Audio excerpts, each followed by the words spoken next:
नमस्कार. महाराष्ट्रात धर्मांतराच्या विषयावर मोठी चर्चा सुरू असताना राज्य सरकारने एक महत्त्वाचा निर्णय घेतलाय. महाराष्ट्र विधानसभेत धर्मांतर विरोधी विधेयक मंजूर करण्यात आले आहे. या विधेयकाचा उद्देश जबरदस्तीने फसवणूक करून किंवा लालच देऊन होणारे धर्मांतर थांबवणे हा आहे. या निर्णयामुळे राज्यात धर्मांतराच्या प्रकरणांवर अधिक कडक नियम लागू होणार आहेत. सरकारच्या मते काही ठिकाणी लोकांना पैशाचे आमिष दाखवून किंवा दबाव टाकून धर्म बदलण्यास भाग पाडले जात असल्याच्या तक्रारी येत होत्या. त्यामुळे अशा प्रकारांना आळा घालण्यासाठी हे विधेयक आणण्यात आले आहे. या विधेयकावर चर्चा करताना सत्ताधारी पक्षाने सांगितले की हे पाऊल समाजात शांतता आणि विश्वास टिकवण्यासाठी आवश्यक आहे. त्यांच्या मते प्रत्येक व्यक्तीला स्वतःचा धर्म मांडण्याचा अधिकार आहे, पण तो निर्णय पूर्णपणे स्वेच्छेने असावा. जर एखाद्या व्यक्तीवर दबाव टाकून किंवा खोटे आश्वासन देऊन धर्मांतर केले जात असेल तर ते चुकीचे आहे.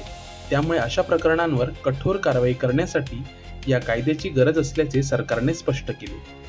मात्र या विधेयकावर विरोधकांनी काही प्रश्नही उपस्थित केले आहेत. विरोधी पक्षाचे म्हणणे आहे की या कायद्याचा चुकीचा वापर होण्याची शक्यता आहे.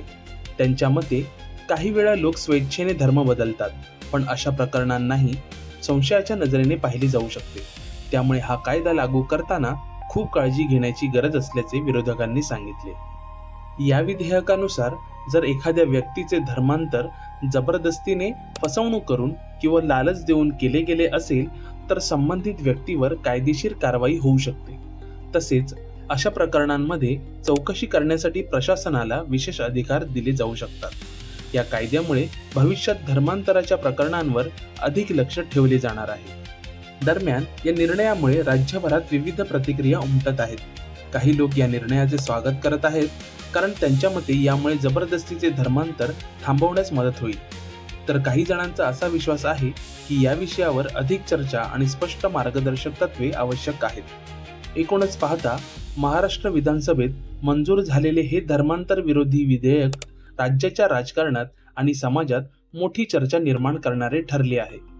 पुढील काळात हा कायदा कसा लागू केला जातो आणि त्याचा समाजावर काय परिणाम होतो याकडे सर्वांचे लक्ष लागले आहे.